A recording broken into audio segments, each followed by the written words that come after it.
During this video, we will hear how using a reflective process called SMAC² has allowed foundation doctors and service users to come together to share knowledge and experience. We have found that this type of reflective learning can help young doctors make better decisions when prescribing insulin, as they will become more confident to prescribe insulin with the patient rather than for them.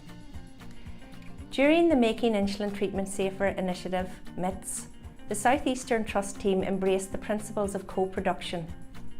We encouraged people with learned experience, that was our foundation doctors, and people with lived experience, our service users, to come together to reflect and to share on insulin prescribing. I found service user involvement added value and depth to the case-based discussion. As a result, I'm very enthusiastic about involving service users to help make things better.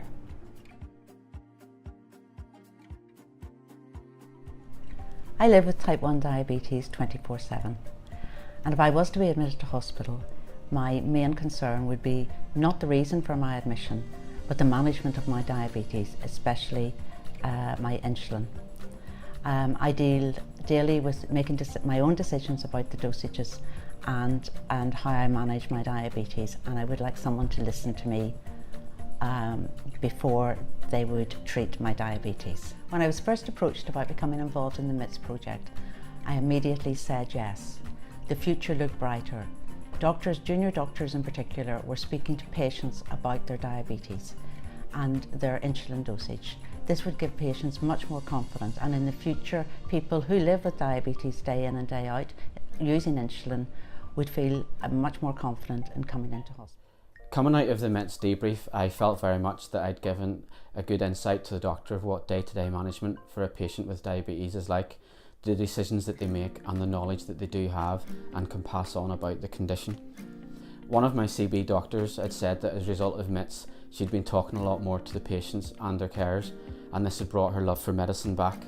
The interaction with patients gave a feeling that she was genuinely able to help someone and to see them as a person and not as a clipboard. What really surprised me though was how much I had gained from it, from hearing about the background situation and the influences that doctors have on them and the pressures that they're under. Really opened up my eyes to what a fantastic job they do. This case-based discussion was the first one I had done with a service user who lives with their diabetes on a day-to-day basis. It taught me a lot about how it is to live with diabetes from day to day, and made me more comfortable in involving the patient with the decision making about their insulin. As a doctor, I've learned how to prescribe insulin, but it's important to recognise that the patient lives with their diabetes every day, and when they come into hospital, it's important to prescribe insulin with them rather than for them. The aspiration of the MITS South Eastern Trust team is to embed the principles of co-production and what we have learned to date from MITS into the management of patients with diabetes. Our ultimate aim is to make diabetes care better for both service users and healthcare professionals across our trust.